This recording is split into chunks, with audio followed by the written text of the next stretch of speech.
Hola, ¿cómo va? Buenas tardes desde acá, Gleaners. Les habla Jazmín del método Glean y les quiero contar que hoy tenemos una nueva entrevista. Pablo Renega es un dibujante, trabaja con cortos, hay un mundo de talleres de escritura, hay varias cosas acá para investigar de él, así que bueno, vamos a consultarlo y a conocerlo un poco más. Hola Pablo, ¿cómo estás? Buenas, buenas, gracias por la invitación. Primero que todo, ¿dónde estás en este momento? Buenos Aires, ahora en Capital. Yo estuve en México 2 años, así Listo. que me vine, y yo soy de La Plata, me vine como a visitar un poco la familia y quedarme unos meses. Conseguí un departamento en Capital de alguien que está de viaje, así que estoy como ahora probando Capital que nunca había vivido acá. Qué lindo México. México es un pendiente para mí dentro de los destinos, pero no es para ir 15 días, es para ir un año, 2 años, como hiciste vos. Yo estuve 2 años, sí. Hoy, ¿qué estás haciendo o cuáles son un poco los proyectos que tenés? En México estuve un poco más haciendo música, viste, como que se me abrió todo otra beta.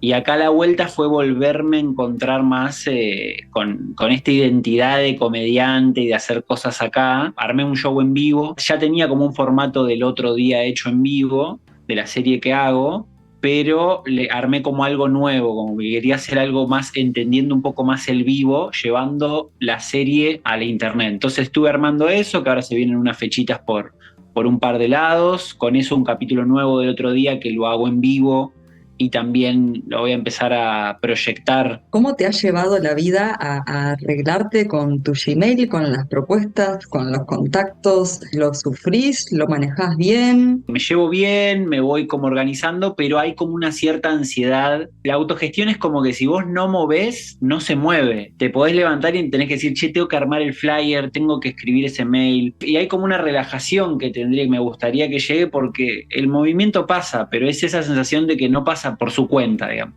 Como que si yo no lo motorizo, no sucede.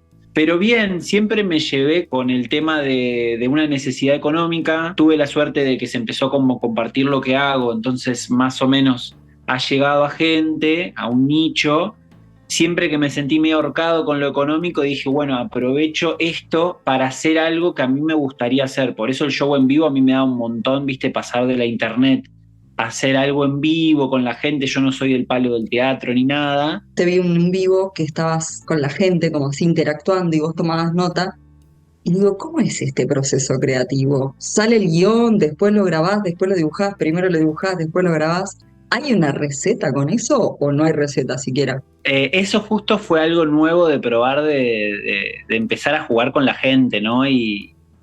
Y también medio mezclar lo que es el taller de escritura, que es como que también para que la gente empiece a jugar y empiece a delirar. Pero siempre fue un poco ese proceso, pero yo solo, digamos, como pensando para dónde puede ir la historia y para dónde se puede ir delirando. Y ahora con el tiempo se ha vuelto como a lo largo, ahora el nuevo capítulo que estoy haciendo, como que se me ocurre un disparador que empieza a hilar situaciones y después a las 2 semanas se me ocurre otra cosa y veo dónde la puedo meter y es un poco hacer como el rejunte, el Frankenstein, pero que a fin de cuentas termine quedando como lo más natural posible, como que te están contando una historia, ¿no? Y yo para mí capaz que pongo títulos, como que nunca me lo pongo a escribir tal cual con el diálogo y lo que dice y después leerlo porque después queda muy leído.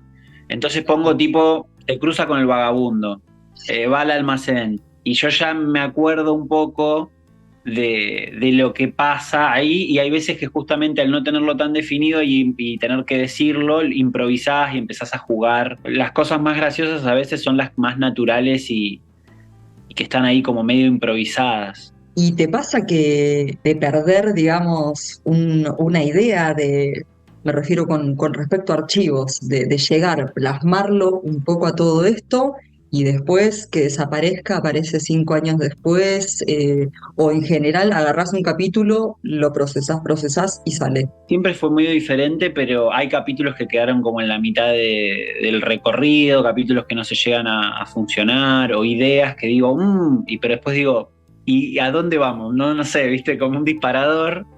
Y más allá de lo que es el otro día como formato, también hay veces que se me viene, siempre me gusta jugar con otros formatos de escritura a escritura, de canciones de comedia, y es todo otro mundo que es un poco entrar y hay un montón de material que queda como ahí esperando como lo puedo cerrar o queda medio cerrado o queda cerrado, pero después de ese material capaz que hay que hacer un video y o no lo hago. Con el trabajo de un corto, cómo fue ese proyecto? Si se puede saber un poco cómo salió, cómo llegaste, cómo llegó a nacer y a tener vida. Ese corto lo hice después que vine de un viaje. Yo estudié cine en La Plata, entonces también un poco la idea de hacerle un corto y algo que funcione siempre era todo un tema.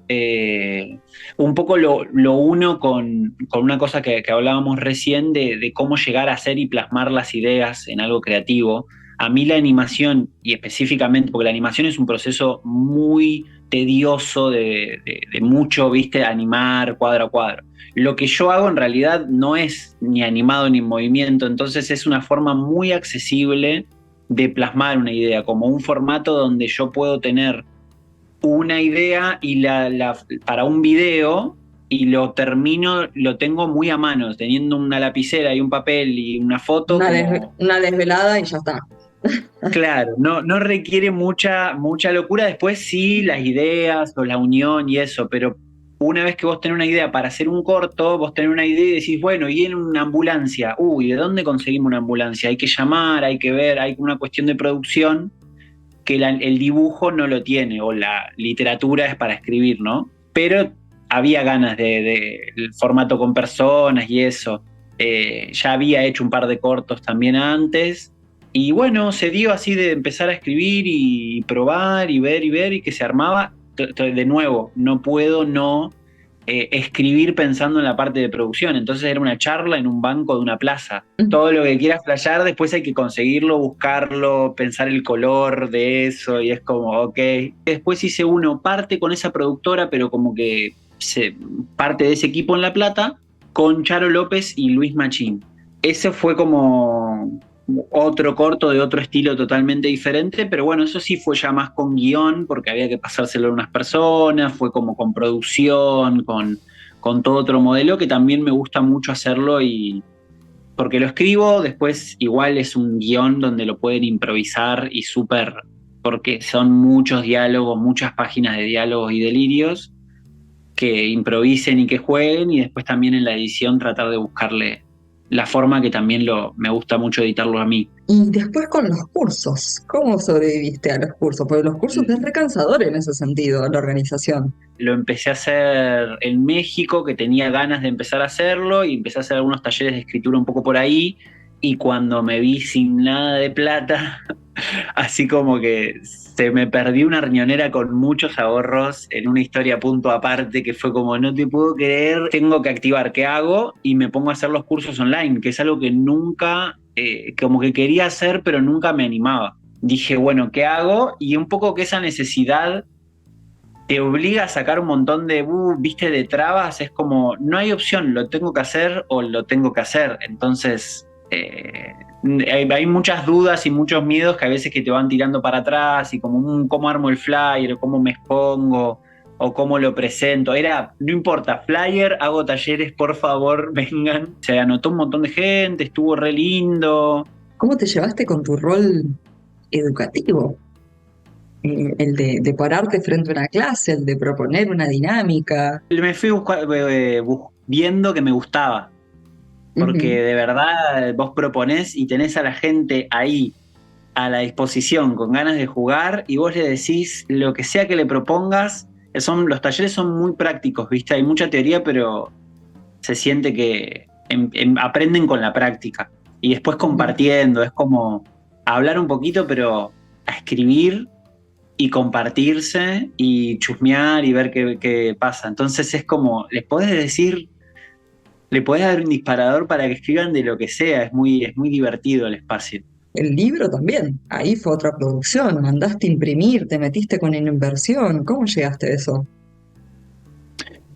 Probando también de nuevo esto de, che, venía con chistes gráficos en Instagram. No tenía como para un libro, pero tenía chiste. Entonces fue como, ¿y si lo junto y hago un libro con más? Sin saber cómo se hace un libro, sin saber cómo se difunde un libro, sin saber, como aprendiendo un montón, y con una amiga de La Plata que me explicó un poco, me pasó el punto para ir a imprimir, me dijo cómo se arma el PDF, qué sé yo. Después yo me senté a primero pensar el material nuevo para completar el libro y después hacerlo y después a ver cómo difundirlo.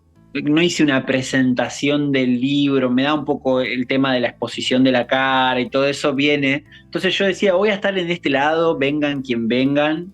Y por suerte se acercaba la gente y compraba el libro. ¿Y cómo arrancó el canal de YouTube? Cuando hacía la facu de cine siempre probaba cositas en el Mm. medio, probaba, entonces era el lugar para mostrarlas, ¿no? Cuando el canal empezó por la serie, todo lo antes entré a decir, che, todo esto que nadie lo vea nunca. Era una muy buena manera de guardar almacenamiento y no andar con miles de tarjetas de memoria YouTube. Yo pensaba más el hecho de mostrar las cosas de cine y tener un corto. Entonces medio Ujú. como que mi cabeza venía por como si hacía un videoclip o algo, tener algo con demostrar que editaba, pero las cuestiones más creativas. Después tenía un canal aparte donde eran como eventos o otras ediciones. Y lo de la serie de animación fue totalmente de pedo, pero de pedo que sea animación, todo, como que grabé la primera historia porque venía un poco jugando con hacer stand-up, entonces Ujú. empiezo a grabar la historia, pero para subirla a YouTube, digo, bueno, le pongo un dibujo y le pongo música de fondo, pero así como muy, bueno, no sé. Y después digo, bueno, quedó lindo, hago otro de eso. Y se empezó como a armar el formato y se empezó a armar como la serie, pero nunca hubo intención de hacer una serie. Antes ya hacía dibujos y animaciones por esto mismo de que en mi casa lo resuelvo rápido. Bueno, has tenido invitados e invitadas bastante relevantes dentro del medio. ¿Hay alguien que tengas pendiente? Le he pasado a Santiago Korowski también, Ujú. que amo mucho, me hace reír mucho, que ahora están haciendo División Palermo, y me ha dicho sí, pero cuando le paso los guiones son como 14 guiones de diálogo y me dice, es un montón, no tengo tiempo para hacerlo bien, él es muy manija de querer hacerlo bien, entonces nunca le paso algo como decir, decime estas dos líneas. Al canal de YouTube lo tenía, pero sí quizás no encontraba la conexión entre el corto, los dibujos, la música por otro lado, y es como, bueno, viene del palo del cine y de ahí se abrió toda la creatividad por las diferentes ramas. Suele pasar eso en ese rubro. Renzo, que te digo, el editor, también tiene una banda de música, como que ya conozco varios así del área. Me fui al cine secretamente, quiere ser músico. Como ¿Sí? que hay algo ahí que, ¿quién no? Igual, como, ¿quién no? Pero que está en arte y, Bueno, pero es lo que pero decías un sí, poco lo de la producción. Cuando caes en la realidad, lo que es realmente una producción, ahí empezás a tomar conciencia de como, bueno, ¿qué tanto puedo llevar esto a la realidad con la situación actual del país? mucho gasto y mucha organización de personas, a diferencia de la música que vos podés, te juntas con amigos a ensayar en una casa y después vas y lo tocas y ponele que cuesta que venga gente, pero estás cobrando una entrada, tenés como un reingreso más que bien de... En cambio, el cine es un Inmediato. gasto. Claro, el cine tenés un gasto y después no podés cobrar una entrada para un corto o para una peli, sí podés, pero es mucho más extraño el hecho de cobrar para el coso y que tiene más gasto, siento, y más arreglo de coordinación y de producción. Es un laburo donde vos lo hacés por amor a hacerlo. O sea, ya recuperar lo perdido no se habla de ganancias. En el Inca había una cláusula donde el director o el productor no puede dar más de la mitad de su sueldo. Como que vos podés dar hasta tu 50% de sueldo para la producción, pero no pueden dar más porque si no el director lo termina dando todo. Era como, sí, porque falta plata y ¿de dónde lo voy a sacar? Si quiero contar esta historia, es como... Hay una pregunta que siempre le hago a todos los entrevistados, que es si te acordás cuándo fue tu primera computadora. Y mira, yo compartí una pieza con mi hermano y mi viejo era ingeniero, entonces nosotros siempre tuvimos Mm. ahí una computadora, como que la computadora vieja de él, porque se compraba una nueva o algo así, estaba. El minero solitario, Uy, el sí, el Paint, minero y solitario, era entrar a jugar era entrar a jugar a eso y el escuchar música porque Paint. alguien pasaba un disco, un disquete. El Paint, acá, ¿fueron tus primeros inicios con el Paint? ¿Será? El Paint fue el primer dibujo que hacía un par de delirios y un par de cosas. Me acuerdo que me pasaba como tenían los primos más grandes y empezaron a descargar cosas, tenía como discos de Lelutier, el Winamp, que ponía cositas ponía Odolina o Lelutiers, y los poníamos a escuchar, pero no había internet, no tenías YouTube, no había muchas posibilidades, era esto. Después entró la internet y la descarga ilegal de música y películas y fue como... Tenía a mi primo grande que me decía, descargame la discografía de todas estas bandas, ¿viste? O estas cosas, y yo le descargaba cosas raras y me las quedaba escuchando. Cinco Así que eso virus hizo... después. Sí, obvio, de donde... Había menos virus igual antes, viste que había menos Sí. publicidades, no tocaba si te saltaba 18 publicidades, era como mucho más, la internet era como más de campo, era Ujú. como muy ameno, muy lento todo y nadie quería, ahora es una falopa. Y después con el tema de hacer el show en vivo y eso fue pre-cuarentena, en el 2019 estaba en Portugal y me compré la primer notebook porque claro, me voy a viajar a Portugal y dejé la cosa de escritorio y estaba como, me ¿Te cortaron las falta la manos, ¿viste? billetera? Sí, a mí me falta la Claro. billetera. No tener la compu es lo mismo que salir sin la billetera. ¿Y sobrevive todavía esa compu? No. Después de perder todas las cosas en México, también se me cayó un té de agua caliente en la computadora, fue una... Ah, mira, se, Sí, yo se lo vi al tuyo. mensajeó.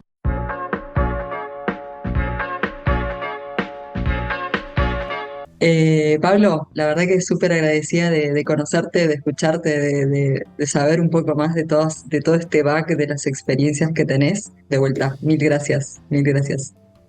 No, gracias a vos por el espacio y la entrevista hermosa. Les mando un abrazo, Greeners. Gracias por quedarse escuchando este capítulo.